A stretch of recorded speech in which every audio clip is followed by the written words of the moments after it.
প্রায় ২০০টা ওপিনিয়ন আমরা পেয়েছিলাম। এর মধ্যে জেনারেল ইনভেস্টররাই ১৭০টা ওপিনিয়ন দিয়েছে ব্যক্তিগতভাবে। এইগুলো প্রত্যেকটা কমিশন এক এক করে বিবেচনা করেই কিন্তু রুলটা ফাইনালাইজ করেছে। আপনারা দেখবেন যে ড্রাফট রুলের চেয়ে আমাদের যেই ফাইনাল রুল, যেটা ৩০শে ডিসেম্বর ২০২৫ এটা গেজেট হয়েছে, সেইখানে সকল স্টেক হোল্ডারদের মতামতের প্রতিফলন রয়েছে। যেমন একটা বিষয় আপনারা দেখেছেন যে এইখানে লটারিতে পাবলিক বা জেনারেল ইনভেস্টরের অ্যালটমেন্টের কথা, এটা কিন্তু ১৭০টা জেনারেল ইনভেস্টরের এই দাবিটা ছিল। তাদের কোটা দাবি বাড়িয়ে দেওয়ার কথা ছিল। এনআরবিতে 10% কোটা দেওয়ার কথা বলা ছিল, যে আগে 5% ছিল। এইগুলো কিন্তু ইনভেস্টরদের জোরালো দাবি ছিল। প্রায় ১৭০টা ওপিনিয়ন আমরা পেয়েছিলাম।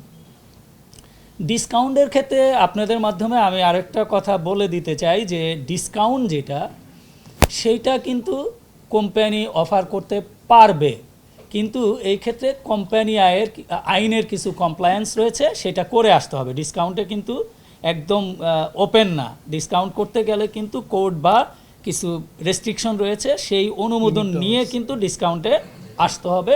সেইটা কিন্তু আমরা জানাতে চাই যে কোম্পানিগুলো যখন ডিসকাউন্টে আইপিও করতে চায়, তখন কিন্তু কোম্পানি আইনের যে লিগ্যাল রিকোয়ারমেন্ট, সেটা কমপ্লাই করে আসতে হবে।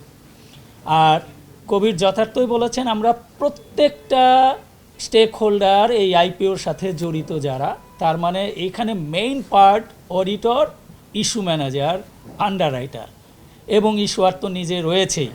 অডিটরের ক্ষেত্রে কিন্তু এটা বিশেষভাবে তাদেরকে দায়িত্ব দেওয়া হয়েছে। তাদেরকে ডিমড এক্সপার্ট হিসেবে চিন্তা করা হয়েছে, ক্রেডিটর, ইস্যু ম্যানেজার, আন্ডাররাইটার, অডিটর, এদের সবাইকে। এবং কোম্পানি আইন এবং এফআরসির যে অ্যাক্ট, সেটাও রেফার করা হয়েছে। ইভেন অডিটরকে এই রেসপন্সিবিলিটিও নিতে হবে যে এই রিপোর্টটা সে করছে, তার অথেন্টিকেশন, মেরিট এবং অডিট অ্যাসুরেন্স, এটার জন্য তাকে লায়াবল করা হবে।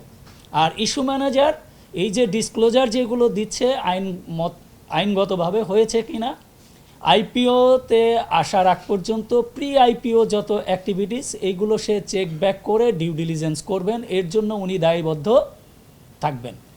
আর পোস্ট আইপিও যেটা, এটা ইস্যুয়ারের উপরেই বর্তানো হয়েছে। ইস্যুয়ারই পোস্ট আইপিও যেই কমপ্লায়েন্সগুলো, এই দায়িত্ব ইস্যুয়ারের উপরেই বর্তাবে।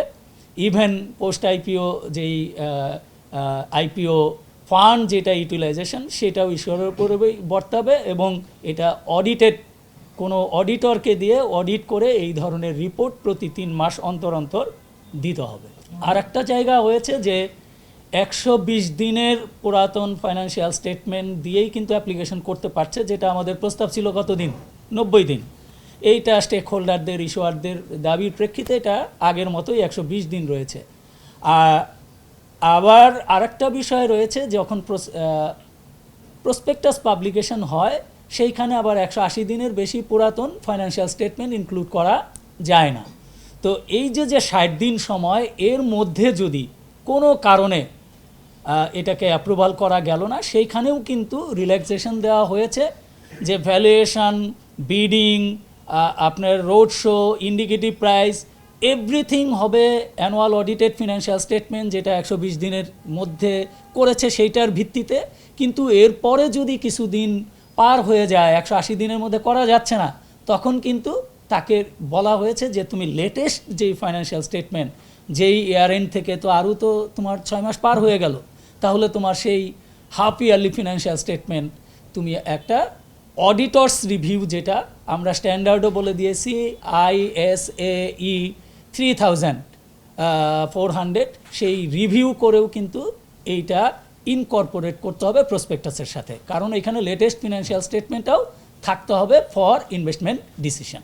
আর একটা বিষয় আপনারা দেখেছেন যে লোন রিপেমেন্টের যে বিষয়টা, সেটাও স্টেক হোল্ডারদের দাবির প্রেক্ষিতেও আমরা লোন রিপেমেন্টের সুবিধাটাও আমরা রেখেছি।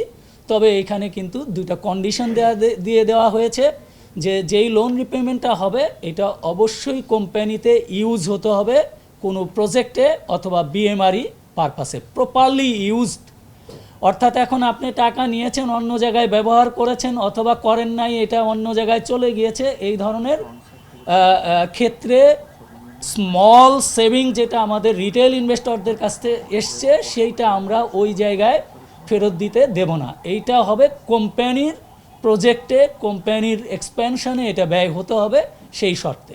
আর একটা হলো ওই লোনটা অবশ্যই হবে পারফর্মিং, মানে এটা ক্লাসিফাইড হবে না এবং রিশিডিউল হবে না। এই শর্তে তারা 30% পর্যন্ত আইপিওর টাকার তারা এই লোন রিপেমেন্ট করতে পারবে।